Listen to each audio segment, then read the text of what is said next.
What's going on, guys? Welcome to the first episode of a brand new series that I'm starting on this channel called MCU In Review, where I am going to be rewatching the entire MCU from start to finish in release order and reviewing each project one by one. The goal of this series, honestly, is that, first of all, I just want to watch the MCU again because I think it would be so interesting just to do a deep dive into this franchise that I love so much. And from there, I'm going to be just completely clearing my plate of any bias that I've had towards any of these movies because we're going to be doing a live ranking of the MCU as I go through this series. So today, we're going to be going over the first movie that, of course, is Iron Man, the 2008 staple, classic, iconic superhero film, of course. And we're going to be starting with that, and then as we move through this series, we're going to keep adding projects to this list, and we're going to sort of rank them, we're going to review them, we're going to rate them. This is going to be a very long series and I'm looking forward to it, but listen, I don't want to hold you for too long. If you like this video, please consider dropping a like and also comment down below if you'd love to see a series like this just continue and what you want from me in this series, maybe just like something I should change or something with the editing, whatever it is. And also be sure to subscribe so that you could stick around and watch me review every single MCU project over the course of this might take like the next year, so this is going to take a very long time, but again, I'm going to be rewatching each of these films, and again, clearing all previous bias. I'm not worrying about the popular opinion. I'm not worrying about anything like that. I just want to go in like I'm watching this for the first time and giving my fresh thoughts. So I just got finished watching again Iron Man, of course, directed by Jon Favreau, starring Gwyneth Paltrow. I don't know why I started with her instead of Tony Stark, of course, who was played by Robert Downey Jr., Terrence Howard, Jeff Bridges, and on and on and on, and Jon Favreau, who actually also stars in the movie. Let me start off by saying this, man. This film is great. Like, I just want to kick things off on a positive note here. The MCU really hit its stride with its first film, which is so rare for so many franchises. Of course, they kept it going for so many years, but when I look at this movie, right, when we go back a couple of years, the only other superhero franchises, if you will, or even trilogies, because trilogies were pretty much the only things that existed, were, first of all, the Blade trilogy, the X-Men trilogy, the Tobey Maguire Spider-Man trilogy, and besides that, you had, I guess you could say, the Dark Knight trilogy, which was going on at the time, but there wasn't too many things to reference or look back on. Clearly, they were going for something here, right? They were trying to form the Avengers and do a team-up film, which has never been done before, and I think they just nailed it on their first go. Now, we're going to be really taking a deep dive into this movie, like I said, because, again, I feel like I don't really get the chance to kind of review older films on this channel, so this is a great opportunity to do so, especially my favorite franchise, so I really can't complain here, but I don't really know where I want to start off. I think that one of my favorite aspects about this movie is that I feel like it's being told with confidence, the story, that is. The story is just really being told with confidence. I mean, Jon Favreau, this was, back when he was a good director. No, I'm just joking. But listen, in all seriousness, it just feels like this story was being told with so much confidence, and considering how risky this film was at the time, I mean, Marvel is really putting all their eggs in one basket. Like, man, I hope this movie's good. I hope it makes some money so we could keep making these and hopefully build to the Avengers. And I just think they nailed it on their first go. You really feel the charisma, and the story itself is, I don't want to say simple, but when it comes to the events taking place, there aren't just absolutely massive set pieces. There aren't like wars going on, and we're not going to space. Well, we kind of are to solve the icing problem, but in all seriousness, it's not like some cosmic, multiversal story. It's kind of just people in buildings. Sometimes we're doing some fighting in a cave. Sometimes we have some explosions, but it's relatively grounded at the end of the day. And at its core, this is a character study. It's an origin story of Tony Stark and a character study. And the arc he has in this movie is just incredible. And I mean, God, there's just so many little details that I want to go over here, but I love how authentic this movie feels. Nothing about it feels artificial. I feel like every movie after, I want to say the first Avengers film, in a way, and this is not a knock on the MCU because they killed it from like 2012 to 2019 especially, but they did have a bit of like an artificial feel to them. Iron Man in 2008 just feels like an authentic, rich movie. It feels like a real movie is the best way to put it. The dialogue feels so natural. I think that some of the best acting in the entire MCU is actually in this movie, and it's not like there's any crazy, like, screaming scenes. Like, we've got, like, Heath Ledger's Joker, like, that type of performance, which actually came out also right around the same time, The Dark Knight, that is. But I feel like when I'm watching just the dialogue, it feels like everyone's flowing, there's chemistry. It feels like everyone was really bought into the idea of this film when they were cast. And speaking of the castings, you got to keep in mind, when we talk about Iron Man 2 in this series, and I'm talking about like this video series, MCU in review, when we talk about Iron Man 2, Iron Man 3, the other Avengers movies, I can't technically compliment the casting of Robert Downey Jr.'s Iron Man, but I can totally compliment that casting in this movie because it's the first time he appeared, and oh my god, it just feels like they knocked it out of the park with everybody.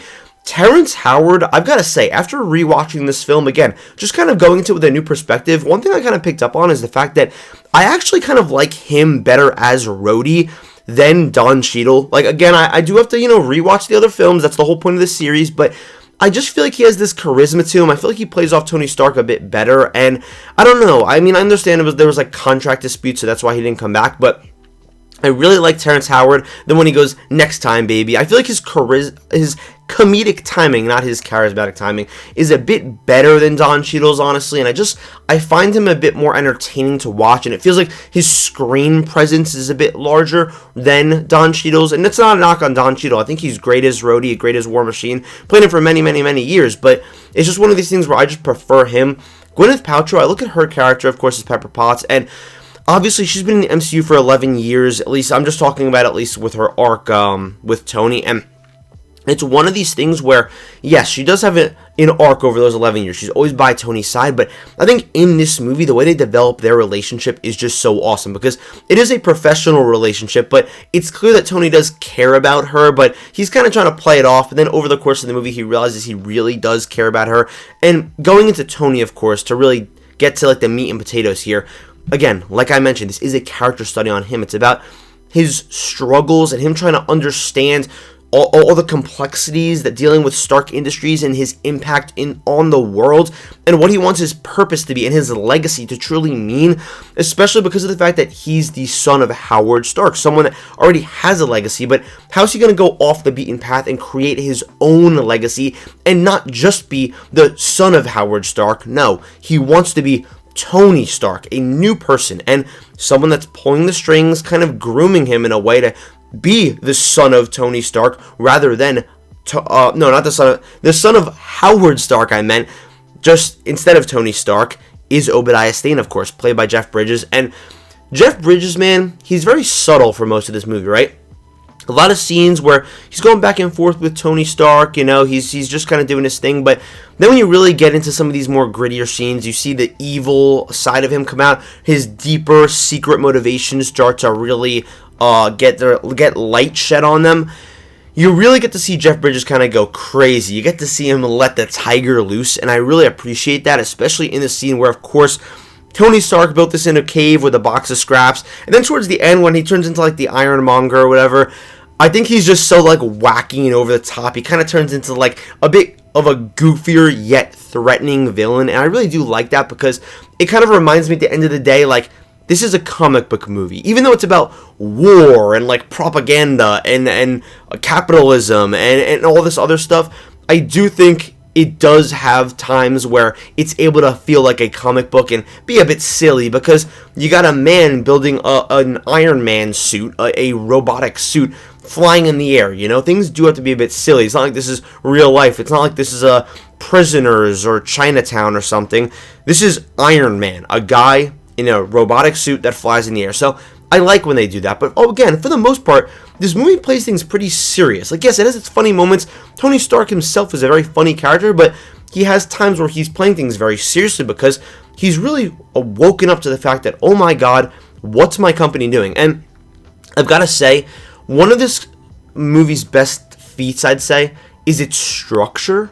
I look at the structure of this film, the intro, iconic, back in black. You've got that playing. You've got, of course, the explosion. Everything's going crazy. You don't know what's going on. Then we go 36 hours before, and we kind of just see the background of Tony Stark. Because again, picture you're in 2008, right? All of us right now, we know who Tony Stark is because we've seen him in multiple movies. But if this is the first movie you're watching, you don't know who Iron Man is. They did not know who Iron Man is. It's not like he was the most popular Marvel character. It's one of these things where they go over his background, they go over his relationship to Obadiah, who his father is, what Stark Industries does. Then we build, and we finally catch up to the cave sequence. And this is just like this really gritty, dirty, raw, sequence. It's kind of like the middle of the first act to like the middle of the second act, give or take. And I really like the way that it never cuts away from this sequence. It really makes us feel isolated with Tony. If we were cutting away from the cave to see what was going on with Rhodey, or what was going on with Obadiah Stane or Pepper Potts, I think that really would have taken away from it. But I like the fact that we are in Tony's shoes. We feel just as helpless as he does. We don't know what's going on because we're trapped in the cave with him. Because again, like I said, it doesn't cut away from this. And one thing that's also so impressive to me, and this is also just talking about more so the entire movie, is I love the evolution of the suit over this movie. Of course, he builds it in the cave, right? And God, the sound design throughout this entire film is just ridiculous. All the metal clanging and all the other engineering sounds, the gears turning, his like turbo blasters and his like Iron Man like blasters shooting as well. I love the sound design, like even the arc reactor, all that stuff. But I find this so interesting, the way that he builds this prototype suit, I guess you could say, to escape the cave, of course. And we'll talk about Yinsen and stuff in a second and his impact on this entire franchise as a whole. But I think that I like seeing this little taste, right? Then he takes in this information that he got. He's like, you know what? I'm kind of intrigued about this suit. I want to take things into my own hands. I want to handle business. We see him kind of start to look at the design. He starts to tinker with the design of the original Iron Man suit that he created, the silver one. Then he starts to test out the flying, just a little bit. Then he really flies. Then we get to see him using blasters. Then we get to see him paint the suit. Then we get to see him using rockets. Then by the end of the movie, we're watching him fight in a bit more of a complex way. He's using his chest blaster, and it feels like we're watching him go through the process. We're following his thought process, and it's so intriguing. And it's so funny because I've seen this movie so many times, but I can't help but be so intrigued as to what he's building in the cave, even though I know what he's going to be building, right? And even when we're in Tony's garage, right, he's creating the Iron Man suit, he's doing his test flights, it still somehow manages to captivate me in a way where I'm like, wow, I really hope this goes well, and I hope that he's able to create the suit. And I've seen this movie well over like 5, 6, 7 times, so I know he makes the suit. The entire franchise is literally based on Iron Man. He's in multiple movies, but it's still just so interesting watching him just tinker with these little machines and watch his thought process. And the fact that he wants to take this into his own hands, that every time I watch it, I'm just mesmerized by it, and I just think it's so incredible. Another thing that I definitely need to bring up is just the fact that this movie at times just has the sauce, man. It's just so true, it really does. I think there's so many like silly little moments that just hit so hard. You've got, of course, all these action sequences, especially the first one when he decides to take matters into his own hands. He goes out to like that little town to start saving people, shoots the rocket at the tank, turns around, it blows up. It's just so thrilling. It's so exciting. Tony's little quips and stuff, he's so confident, and again, I think that kind of carries it. And since Tony's such an interesting character, it's one of these things where I just can't help but just smile, just crack a smile every time he just says something a little bit too fast, or he just kind of rambles and says whatever he wants. I just think it's so great. I know that I've kind of been going crazy on the positives on this movie, but if I had to give a negative, I think a big negative, even though I don't think it's like a large negative, it's not really like affecting my score of the movie that much or making me like hate the movie, is that I do think the movie is worse whenever Tony Stark isn't on screen, which is fine because there's plenty of really interesting, exciting sequences. I like when Pepper Potts is trying to get the data from, not Jeff Bridges, from Obadiah Stane's computer. I find that to be really tense and exciting. I like the stuff with Coulson kind of on the side. I enjoy Terrence Howard kind of doing his thing as Rhodey. But again, Tony Stark, his screen presence is just so like captivating and so intriguing at all times that you can't help but say, okay, I guess it's a bit worse when he's off screen.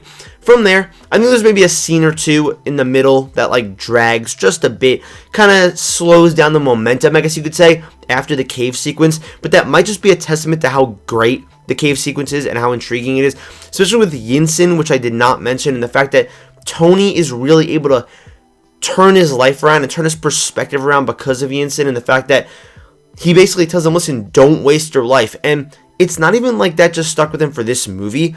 That sticks with him for the entire franchise, okay? Up until Endgame, because of the fact that he was basically the one to make the sacrifice play. He did not waste his life.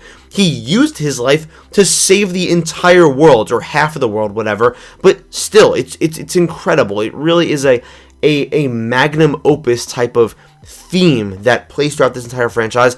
And I can't help but think back to Yinsen when I watched Tony Stark snap his fingers at the end of Endgame. But we're not here to talk about Endgame. I love Iron Man. I think it just looks so sleek. The suit looks awesome, let me just say that. Like all the different little prototypes. And I just think that it's a cool movie. I think that's something else that I just want to add here. At the end of the day, I could sit here and talk about, how this movie talks about capitalism and how, the military is getting all this funding and how they do, like, bad things and this, that, whatever, foreign affairs. But this is just a cool movie. There's so many sequences where I'm just watching it and I'm just like, Jesus Christ, this film's awesome. It's really as simple as that at the end of the day sometimes. I could sit here and talk about every little detail, every little thing, but this movie's just awesome. What's going to be my rating of Iron Man? That's the real question. Again, ignoring every rating that I've given it before, I am going to settle on, honestly, my original score of Iron Man. I'm not going to be changing it.